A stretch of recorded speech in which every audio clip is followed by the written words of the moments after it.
सकाळपासून लाडक्या बहिणीच्या खात्यात 8वा हप्ता जमा होणार आहे। 67 लाख लाडक्या बहिणीला पैसे जमा होतील। त्यानंतर टप्प्याने राहिलेल्या ज्या काही बहिणी असतील सगळ्यांच्या खात्यात जमा होणार। 8वा हप्ता फेब्रुवारीच्या तुमच्या हप्त्याची पूर्णपणे प्रतीक्षा आता संपलेली 24 ते 28 दरम्यान लाडक्या बहिणीच्या खात्यात पैसे जमा होणार आहे। 67 लाख महिलांना पैसे मिळणार आहे।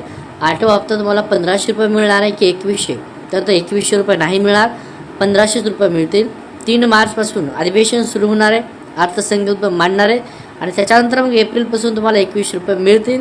तत्पूर्वी एक 40-42 लाख महिला अपात्र होतील आणि मग 2100 रुपये तुमच्या खात्यात मिळतील। 24 ते 28 फेब्रुवारी या दिवसामध्ये सगळ्या लाडक्या बहिणीला पैसे जमा होतील। ज्यांना 7वा नाही मिळाला, 6वा नाही मिळाला अशांना सुद्धा पैसे जमा होणार आहेत। त्यामुळे महत्त्वाची गुड न्यूज आहे।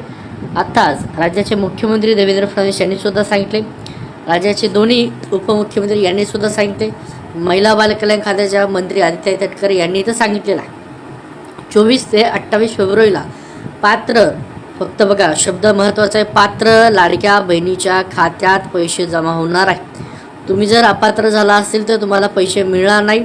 त्याच्यासोबत तुम्ही इतर योजनेचा लाभ घेत असाल तरीही तुम्हाला लाडक्या बहिणीचे पैसे तुमच्या खात्यामध्ये येणार नाहीत।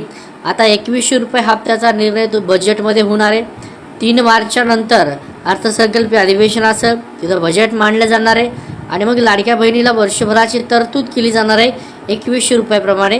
तत्पूर्वी तुमचा 2400 रुपये 24 तारखेला फेब्रुवारीच्या म्हणजे उद्यापासून 1500 रुपयेच मिळणार आहेत, 2100 न मिळता 24 तारखेपासून ते 28 तारखेपर्यंत 24, 25, 26, 27 आणि 28। आता कुटुंबाचं वार्षिक उत्पन्न 2.5 लाखाच्या आत असेल तरच तुम्हाला पैसे उद्याच्याला येतील, अन्यथा तुमच्या खात्यामध्ये पैसे येणार नाहीत, तुम्हाला अपात्र केलं जाईल। त्यासोबत 2 नंबरचा जर मुद्दा पाहिला असेल तो सुद्धा महत्त्वाचा आहे। कुटुंबातील कोणताही सदस्य जर आयकर भरणारा नसणारा म्हणजे इन्कम टॅक्स भरत नसेल तरच तुमच्या खात्यामध्ये लाडकीला 2100 रुपये नाही तर 1500 रुपये 8वा हप्ता जमा होणार आहे। 4 चाकी वाहन लाडकीच्या घरात असेल तर पैसे अजिबात येणार नाही। घरात असू द्या, नावावर नसलं पाहिजे, नावावर जर असेल तुमच्या तर तरीही तुम्हाला पैसे मिळणार नाहीत। त्यानंतर 4 नंबरचा मुद्दा, संजय गांधी निराधार योजनेसारख्या योजनेचा लाभ घेत असलेल्या ज्या ज्या महिला असतील त्या महिलांना सुद्धा 8वा हप्ता मिळणार नाही। तुम्हाला जर संजय गांधीचा लाभ घेत नसाल तरच उद्याला तुम्हाला पैसे मिळणार। लाभार्थी महिलेचं वय 18 ते 65 वर्षाच्या दरम्यानच असावं। 66 वर्षे 67 वर्ष झालं असेल तर चालणार नाही, पैसे तुम्हाला येणार।